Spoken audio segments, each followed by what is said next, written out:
Awesome. Okay, well, that's not a tough act to follow or anything. So I want to thank you all very much for your continued attention. I'm incredibly honored to have been invited by the organizing committee to be one of the speakers. This has been an incredible group of people. So I hope to live up to it. I'm going to talk to you today about invasion ecology and successional ecology of infectious diseases. And so while we've heard some amazing talks that have looked at disease dynamics about particular disease systems, I'm going to try and step us back a little bit. So I'm also going to try and figure out how to advance the slides. I bet it's this thing. Aha! Okay. The theme of our organized colloquium was the coupled human and environmental system. And so my excuse for talking to you all about this is that in my talk, I'm going to flip it. We've been used to talking about humans interacting with the environment. In my talk, I'm going to talk to you about humans being the environment. And they're going to be the environment for pathogens, and then pathogens and humans are going to be the coupled system that evolves in that way together. So we're all used, hopefully, now these days to ecology of infectious diseases. Also, I'm the last person before lunch, so I'm going to try and get everyone really involved so that no one notices that I'm not letting you eat yet. So hands up if you love infectious diseases. Woohoo! Okay. You can have a love-hate relationship, but passion. We have to. There we go. We love loathing them. All right. And so thanks to, in point of fact, many of the people in the room, the ecology of infectious diseases has had kind of a claim and a renaissance in the last 10, 15 years of realizing that infectious diseases themselves have a meaningful ecology in the traditional sense. And there's been incredible insight from this. Aha, this even has a pointer. And so most of these studies, however, as we've already heard also within the scope of the lectures in the last couple days, focus on single disease systems. So it can be one pathogen with one vector and one host. It can be a pathogen in multiple interacting hosts. It can be different strains of the same pathogen interacting within one host. Now when I say within one host, I can mean either one individual or one host species. There can be emergence of new strains of the same pathogen that interact with the ancestral strains. Now they're sort of immediate ancestors, so sort of parent generation ancestors, or they can go back multiple generations. And we get these wonderful ecologies. Oh, now I'm shamelessly stealing pictures of other people's work. Wonderful pictures of things like black-legged ticks on white-footed mice in fragmented forests near people. And then you get Lyme disease with a nice Burgdorferi that lives in that system. And a huge number of really wonderful studies of these things have focused on kind of the perspective that I would call food web ecology, that there are trophic levels and there are things that eat other things, and during that they can pick up some of the pathogens, or they can themselves be infected with the pathogens. And you get these lovely sort of networked pictures of who's biting whom and going where and being infected with what. And it's really, it's a lovely set of insights that's sort of analogous traditionally to predator-prey dynamics in ecology. And then we can go beyond trophic levels with some of these insights, which is fantastic. And there are things that come from metapopulations and community dynamics in ecology. So we have immigration into patches and colonization and extinction and reproduction, and competition and allele effects, where if you don't have enough of your conspecifics, you don't do very well. And we can have density-dependent feedback, where if you have too many of your conspecifics, you don't do so well. And so that's some insight from community dynamics in ecology that has just started to sort of make its way into the ecology of infectious diseases, at the interplay of within host dynamics to multiple, or to within individual host dynamics to across host dynamics. And then in the single pathogen behavior, we've got really also some community assembly dynamics, but it's been really of the multi-host system and the environment. And so the community ecology then has applied to the populations of hosts. So we've got some very cool things that have come out of this. Everyone good so far? Awesome. Everyone hopelessly bored yet? Okay, not yet. Awesome. Look, there's a picture of a chimpanzee. Isn't it cute? All right, and then beyond just the community dynamics and trophic levels themselves, there's been some great work by a bunch of people, and these have been just examples, but there's a large body of work for all of these types of questions. This one looking at strain competition, each strain sort of dominating and knocking out the rest of them for a little while and then being replaced by a competing strain, and then because of the cross-protection of immune memory, they kind of cycle through, and you can get these rock, paper, scissors dynamics that are just lovely. But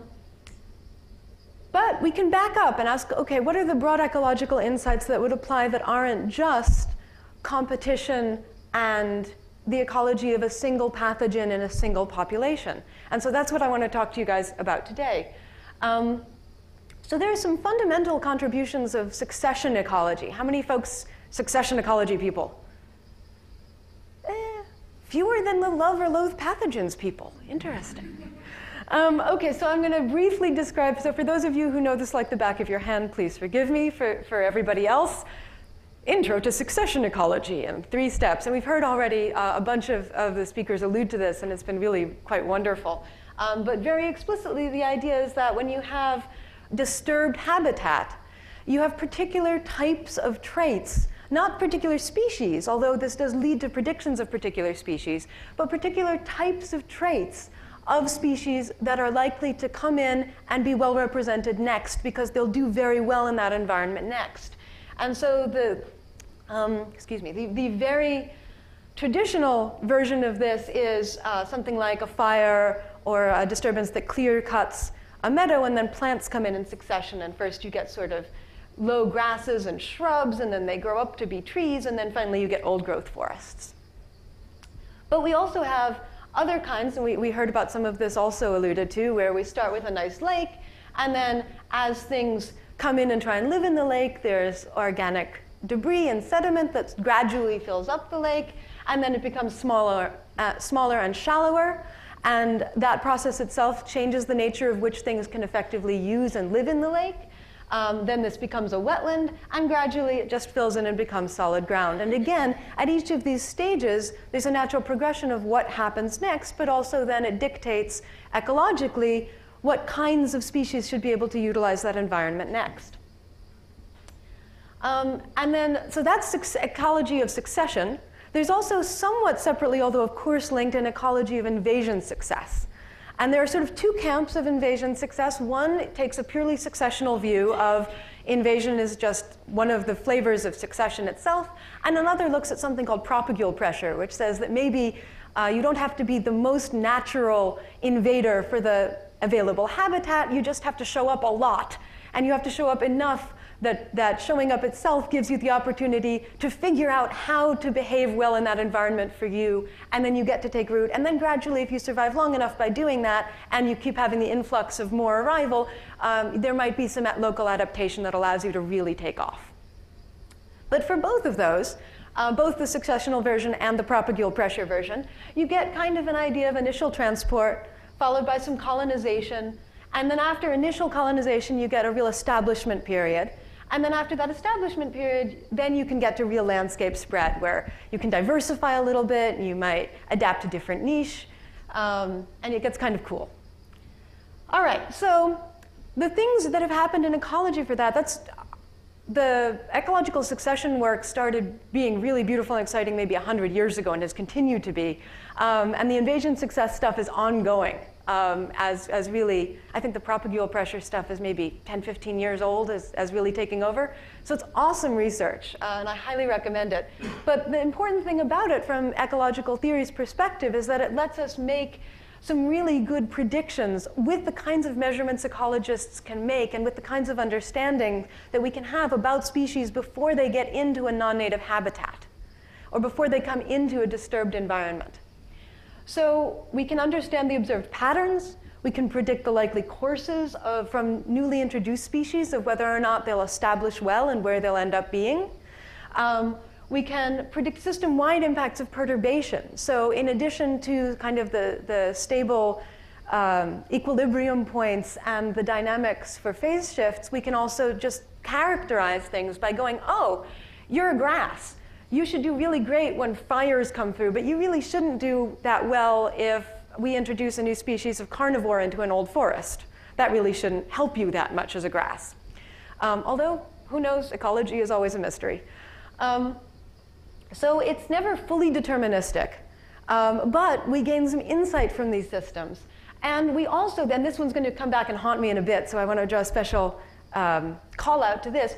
There are chaotic early stages that really influence the quasi-deterministic progression of these things, and these categories of what cascades ecologically cause things to play well together really lend insight into how far a perturbation has to go in order to enable a really unusual transition period. So we can actually sort of get from early chaos to predictable outcomes much more rapidly by having these understandings. And then, of course, they provide target features for an effective control, and we heard some of that really beautifully when Alan spoke and some of the other talks about how to know at what stages of what to go in and intervene and try and reshape what can allow different species to really take root in different places. Okay, so here's the thing. What happens if we broaden the ecology of infectious diseases to include successional ecology? Now, of course, as per our coupled human environmental system, humans as the environment for pathogens are the environment that could be perturbed for this. And so what do these pictures mean when the host habitat for diseases are people? We have these nice transport, colonization, establishment, and landscape spread, and these progressive ecological environments. So for invasion, this one's fairly straightforward, right? We're all used to doing this epidemiologically, even though we don't talk about the analogy.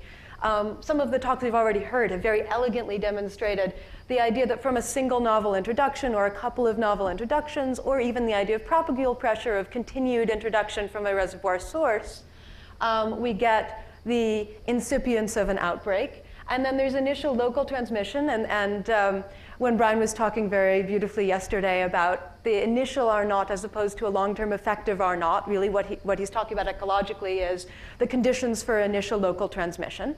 And then epidemic outbreaks that feed back on themselves are reshaping their own habitat by using the resource, the human hosts or the animal hosts. And then that's changing the landscape in which they're thriving themselves. Again, this has been traditionally described in a single pathogen system. And then the potential for ongoing endemic transmission really has to do with what kind of landscape of hosts are left by a successfully established pathogen. The succession one, though, I think is the one that's more interesting, and the one that I'm going to try and get you guys on board that we might actually be able to use for really some new and exciting insights into how do pathogens and epidemiology and ecology interact. So again, humans are the habitat. New habitat can mean new populations or a new individual, but of course it can also mean babies. And epi models, of course, have shown some really beautiful, fascinating interactions with demographic processes and immunity. Brian was talking about a bunch of really cool stuff yesterday. That's exactly the kind of stuff I mean. But we actually can go a little bit further than just saying, what about that one population with that one disease? So diseases compete both directly by co-circulating with each other and by co-infecting with each other. So certainly there's a lovely evolution of virulence argument for within versus across host competition. So we already know that we've done some of the groundwork for this. And diseases also critically alter host habitat quality for other diseases. And so Brian was telling us some amazing stuff yesterday about how measles seems to renew the opportunity for other diseases to come in and reinfect where they already would have used up their own habitat. So essentially they're restoring, measles is restoring the habitat for other pathogens, which is kind of cool and a frame in which we normally wouldn't paint that picture. So you can have facilitation either by direct immune compromise for something like HIV, or you can have this immune amnesia that Brian was describing that allows these opportunistic infections to come back in. So you can have facilitation, or of course you can have degradation by cross-protective immune communication between these diseases within a host. But usually we're talking about adaptive immunity, and so you have to have had prior exposure, either direct contact with the pathogen or vaccination. And then exposure to each new challenge alters the individual immunity of a single host, and then of course alters the landscape for the profile of success for different pathogens among hosts. And this is also true for things like maternally derived immunity. Of course, that's a little bit more short-lived, hopefully. So now when we start looking at these progressions where for plants we would have bare rock, followed by mossy grasses, followed by grassy perennials, followed by woody pioneers. These are even called pioneers. How cool is that? Followed by fast-growing trees, followed by climax forests. So these are your slow-growing, I'm never going anywhere kind of trees. We can actually sort of map that demographically to a population of human hosts. I'm going to keep being anthropocentric because I'm a human, but I really do mean anything that harbors infectious diseases.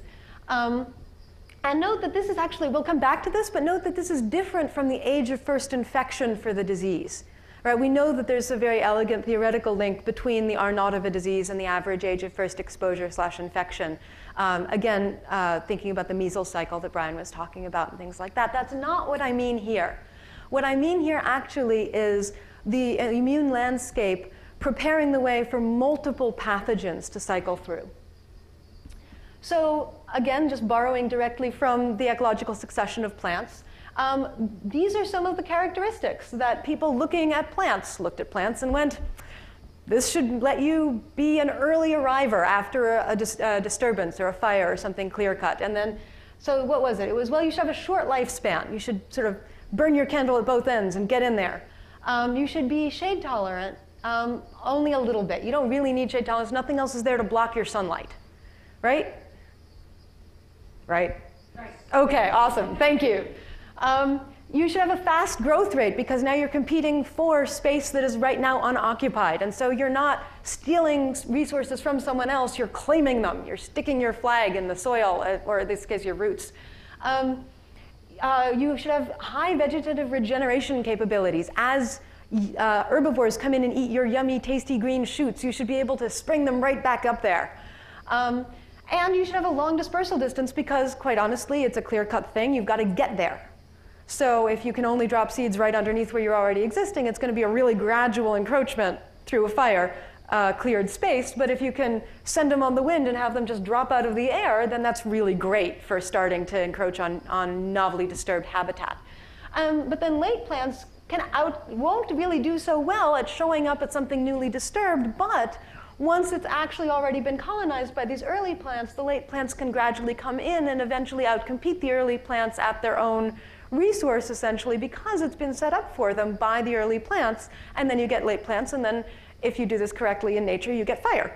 So there you go. All right, this is sometimes also called, for the true ecologists in the room, this is sometimes also called R versus K selected. It's good ecological jargon. All right, so what analogies might be important for infectious diseases? And so from here on in, the talk gets really speculative, as in Nina sat down and thought about stuff, and this is what I came up with. It is not my proposal for the correct answer. It is my proposal for the correct approach, and then I'm hoping to get help from a bunch of very smart colleagues on what the correct answers within what I think the correct approach should be for this. So here are the things here are the important ones I came up with that I will tell you about for the rest of the talk. And then there were a slew of other ones that I did come up with that I looked at and went, this doesn't seem to work out. This is not quite right the way I've formulated it. But the ones that I thought about, and I wanted these to be specific to the pathogen, but not specific to the mathematical epidemiology. So R0 is a wonderful classification of how diseases behave, but it has some downsides. Namely, you kind of have to watch people transmit the disease to each other within the type of contact-based population you're looking at in order to understand it, in order to get those beta transmission estimates that we usually talk about in epidemiology. That's got, by definition, to be a post hoc calculation. And what I'm trying to do with this is back us up to the ecology idea of, can we have traits that we think about a species before it gets to a new habitat that tell us whether or not it might be a good invasive? So I thought maybe the infectious period of the disease, maybe if there's an incubation period, its duration. The pathogen viability outside of the host seemed like that could be important.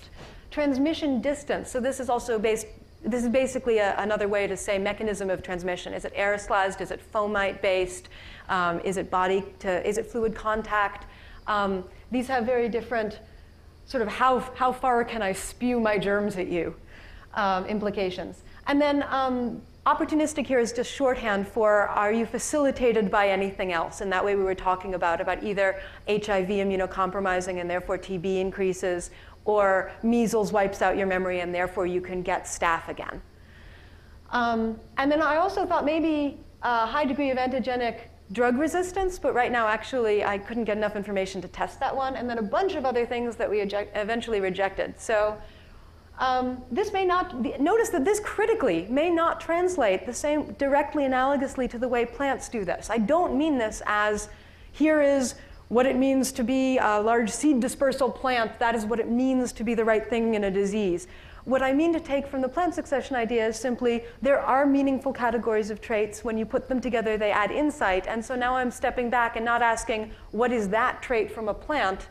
What I'm asking is, okay, what would the traits that I think group together meaningfully for infectious diseases, what would they be? So this may not at all translate directly to R versus K selection kind of things. And it's an important thing that it's a functional classification as opposed to gram-negative versus gram-positive bacteria, or these are viruses. Although, of course, just phylogenetically, we would expect some of these diseases to behave more similarly if they are, in fact, mediated by the same pathogen, or the same class of pathogens. So how do we test this hypothesis? We heard a lot about don't just collect data, and frequently I'm on the other end. I never collect data. It's not almost never. I never collect data. But I do routinely theorize without worrying about how to test anything other than my nice, beautiful math equations. But I thought perhaps in this audience it would be nice to try and test something. So this is where I enlisted the help of an incredibly talented graduate student who is, unfortunately for him, not that interested in infectious diseases because he seems really good at it. But he's a conservation biology grad student, Oliver Stringham. He's awesome. And he put up with reading a gigantic number of papers for me on this project. I think at last count it was well over 150 papers for just this. Yeah, he deserves a lot of credit. So we went across as many diseases for both pathogens and parasites that we could find, and we made no restriction initially on what types of diseases we were looking at. And then we just scrubbed the literature for each of those features that I just described to you, trying to write down something qualitative, not even quantitative, something qualitative about how we would describe each of these diseases by those features. And then we wanted this to be, since this is an evolutionary hypothesis about succession and ecological niche and things like that, we thought to ourselves, well, medicine could really screw this up. So we tried for our approximation for this, we looked at developing nations with limited access to healthcare. Not because we think it's going to be, that it won't apply in developed nations, but because developed nations each have their own type of medicine that could screw this up differently. And so we restricted this to resource-limited developing nations. And then we looked only at qualitative answers. This is the worst back-of-the-envelope calculation I've ever made in my life. So hopefully you guys will be kind to me. But also, this is a plea for me to ask for help in making it more rigorous as I go forwards. All right, so at the end of reading all of these amazing papers that Oliver did and then handed me the ones he thought were useful, we narrowed it down to 30 infectious diseases. These are, again, both pathogens and parasites. And we described characteristics, I guess it was, not only was it over 150, it was over 200 articles. Oh my God, poor man.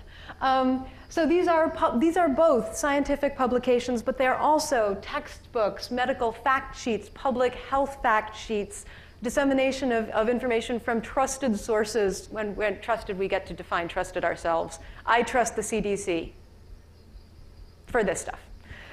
And then we built a gigantic table where you'll notice that a bunch of things have question marks and some things are completely unknown. So rotavirus, we already heard yesterday about some rotavirus, of what is rotavirus doing? How does it get to people? And the answer is, we know some of the routes. We know fecal-oral. We might not know others. Viable mutability was that how often can it evolve resistance? How much can it mutate once it gets somewhere? If it can just survive a little bit, can it Can it find a foothold and then figure out how to be? We ended up throwing this out because the answer was, sure? So we didn't look at this one right yet, not because we don't think it's important, but we had no way to really evaluate it. But other than that, we were writing down mechanisms of transmission. Transmission distance, you'll see these are just very, very qualitative. Short and moderate. There are some that were, we think that this is aerosolized from China and it gets into the upper atmosphere and it circulates around the globe for 6 months and then it settles out of the air current. That would be long. We don't actually believe that, but there was a paper that suggested that for flu, and I don't like that paper. Okay, and then we simply did something really naively stupid because we were going to rank test all of this instead of parametrically test all of this. We translated this by a scale that is not even linear. So we said 1, hours, 2, days, days to weeks, 3. This is for incubation viability. We had, 1 was for transmission distance, short, moderate, and long. Opportunistic, no, maybe, yes. So this is clearly very scientific. And then we turned this whole table into just those ranks. And then for each disease, we wanted a non-parametric but signed rank test for this. And so what we did was say, okay, let's assign the value in each category. Now that we've got these ranks, we're going to take the mean and median of the ranks, not any quantitative value. And we're going to then ask, we're going to turn this, so now we've gone from something qualitative to something ranked but almost meaningless, and now we're going to turn it even worse into something Boolean. I know, bear with me. So now we're going to say simply, was the value for that pathogen in that category based on how often we gave ranks to pathogens in that category, was it bigger than the mean, or median, or less than the median? And so we're just going to call them +1 or -1 for each of those categories, because what we wanted to do was see, can we get these categories? Can we get alignments in these features? So while this would be highly suspect if we were trying to then do anything parametric statistically about it, all we wanted to do was say, can we get meaningful categories out of it? And for meaningful categories, this seemed like a good first pass to at least tell us if we were crazy. So then we simply summed the assigned categorical values, and we called this the successional score of our pathogen. And we plotted the successional score against the age group that experienced the greatest disease prevalence in resource-limited developing nations. So while this may be questionable, everyone understands what we did? Okay, awesome. So remember that our hypothesis, so just to restate our hypothesis before I show you the results, our hypothesis was that there should be ecological features of infectious diseases that predict dominant age classes that are affected. So here's what we get. This is ranked in order of successional score only. And this is the age where it was reported that the most prevalence was experienced in developing nations. And there are going to be a couple of things that are color-coded. So I'll get to explaining those in a second. But what I did was arbitrarily draw a line, basically here. And this is sort of a gray area. In this gray area, I don't know where to finish drawing my line, because either I have something misclassified on the left, if I stop drawing my line where I put it, and then this guy's out of place, or I have this guy who's misclassified on the right, it's too low. So in here is kind of a gray transitional area. But this is the mean upper end of the region for the guys over here, and the mean lower end of the region for the guys over here, and again, mean upper end of the region and mean lower end of the region. So already I kind of like my grouping. Then I got really excited because I looked at my outliers of the things that didn't fit, and the first thing I noticed was, oh my God, most of them are sexually transmitted infections. They really shouldn't be happening in children. There's an external constraint on whether or not they can fit this pattern. There's one exception for this, which is Hep B, which has a lot of vertical transmission.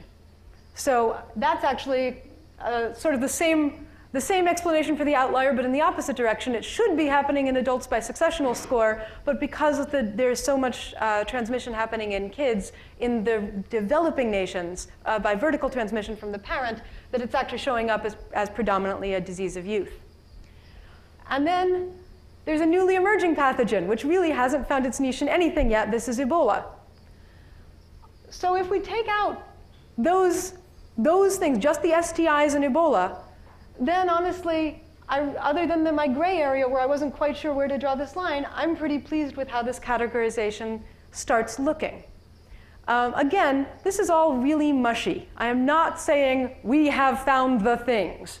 I'm saying potentially there is a really good way to view categorizing diseases by these qualitative descriptors that allows us to understand the ecology of how they're playing together in a human population. So I did then go back and check and say, well, I'm used to doing things with R naught. Maybe this is just all being driven epidemiologically, but not ecologically. So I said, okay, what if I simply didn't try and align my perspectives of what these categories should be? I used some additional features, and then I flipped sort of the sign of which way I put the ranks together. And the answer is it screws up my pattern entirely. So that makes me feel good. It means that I haven't just found an unfalsifiable hypothesis and run with it. So I could have gotten an answer that says, nope, not a good categorization. Separately, and now note that these are not the same bars as the previous chart, because up until now I've been showing you bars with the average age for human prevalence. Now I'm trying to show you the estimated median R naught, and this is median across estimates of R naught from different sources. Some of them I don't really have a good estimate of R naught for. I don't actually know that I like any of the estimates for crypto R naught. But the rest of them, there really isn't this pattern. So this isn't just being driven by the interaction of R naught and demographics and age of first infection, even in just developing nations.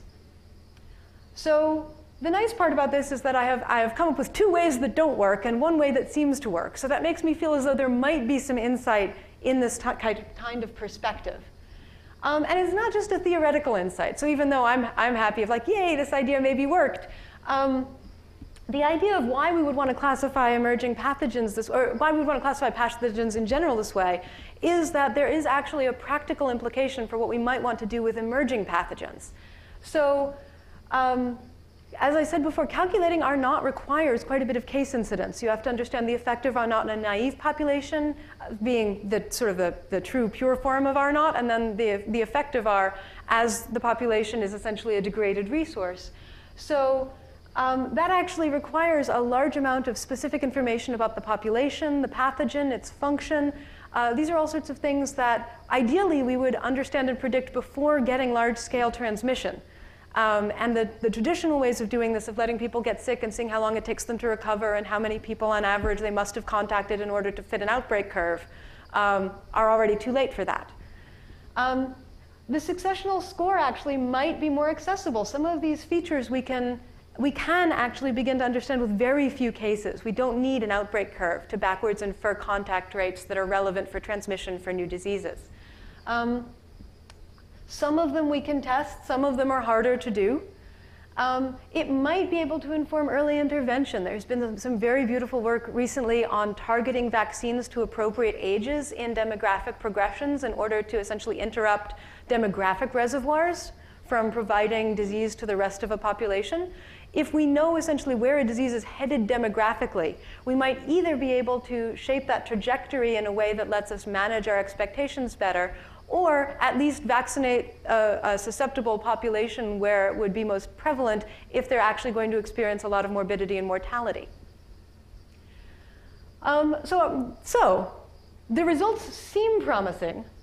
That doesn't mean, again, that this is my answer for what categories should be to do this, but I do propose that successional scoring of this type in pathogens can provide insight and testable predictions about ages and prevalence in which disease burdens should be experienced.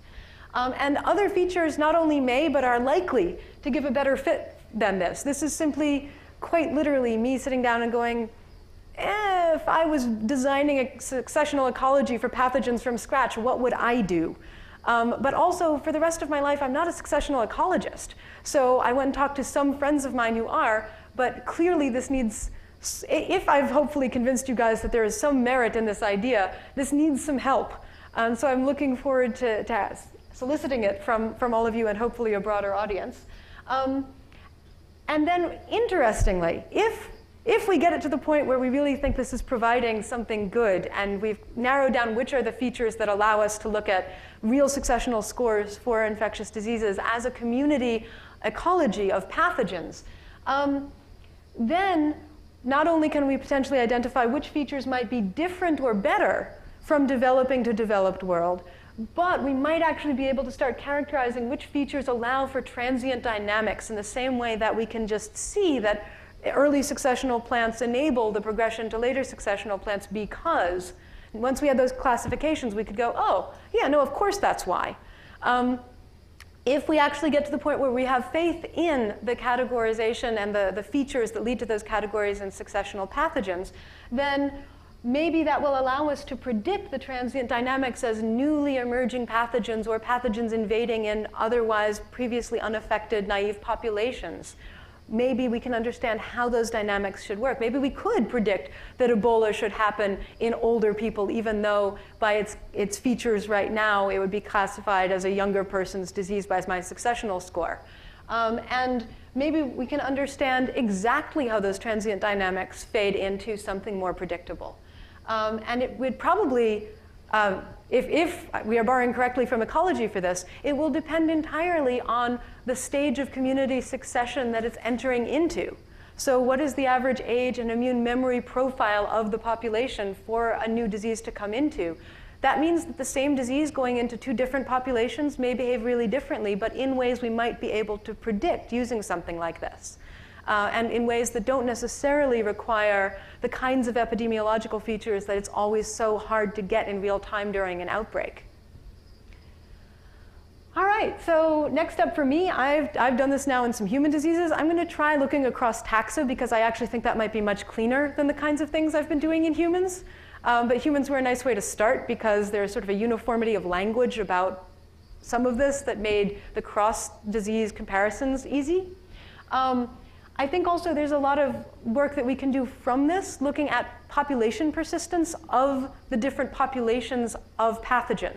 So this is no longer population persistence of the host. This is now population persistence of a pathogen. And of course, that leads us maybe to whole ecosystem dynamics, where there are now multiple hosts, multiple pathogens, multiple immune memory stages of the host population, all of those good things, if only I can get there and it works. And then this is Oliver, the poor man who waded through 200 papers. He's awesome. And then these are the rest of the people in my lab who are also awesome. And I would love to invite questions and then let you guys get lunch.